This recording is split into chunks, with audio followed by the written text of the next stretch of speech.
Does technology support humanity, or does humanity support technology?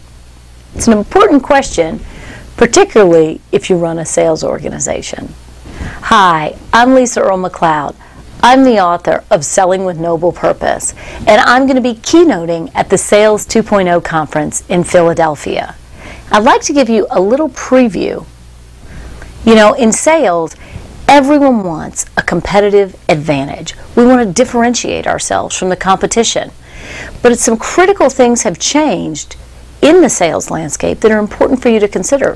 First of all, as much as 70 to 80% of the buyer's decision-making process happens without a salesperson even present.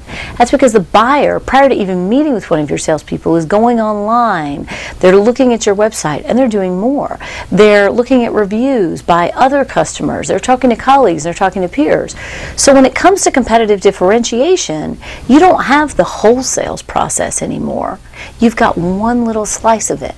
And so how, in that 20, 25, 30% of time that you've got where the buyer's actively engaged in a decision-making process, how do you create a competitive advantage in that space?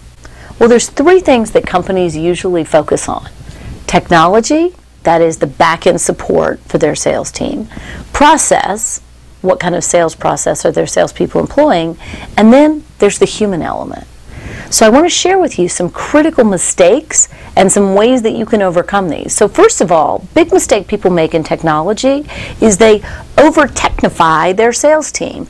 That is, they implement elaborate CRM systems, and you've got to have one, but what happens so many times is it becomes all about the data and all about the numbers, and instead of the sales call being in the service of the customer, the sales calls wind up being in the service of what can I record on the CRM.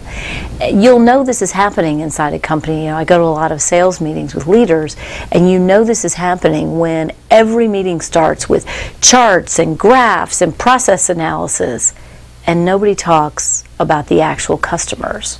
They might talk about how many times they've called on them or how much the customers are buying, but there's no narrative about what do the customers actually care about. Which leads me to the second mistake that people often make, and that's with regards to process. One of the things that people will often do is try to regulate a process, thinking if we can just get the salespeople to do it exactly this way every single time, then we'll be successful. Well, you probably won't be successful. You'll probably just be mediocre. You know, one of the symptoms of this, and you see this a lot in the pharmaceutical and healthcare world, is people will do tons of research to identify which messages resonate most with the customers. Then they send the sales team out and they say this, say that, and say it exactly the way marketing wrote it. And what happens is you wind up with these robotic sales calls where the salespeople are just repeating messages, and they don't create trust with their customers, and they don't create a relationship because the salesperson becomes a walking brochure, and they're not doing anything different than what the customer could see or read on the internet. So technology is great, process is important, but they will only get you to mediocre. It's that third element, the human element, and the way your salespeople interact when they're in front of customers or they're on the phone. That's where you gain true competitive differentiation. But here's the challenge. If you ask most people, what's the purpose of a sales call? The purpose is to close business.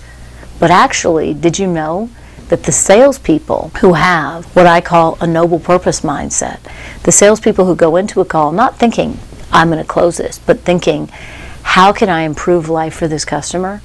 Those salespeople are actually the ones who wind up closing the most deals.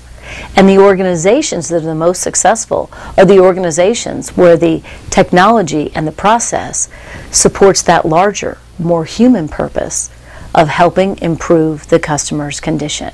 So if you'd like to know how to do that, join me at the Sales 2.0 conference in Philadelphia.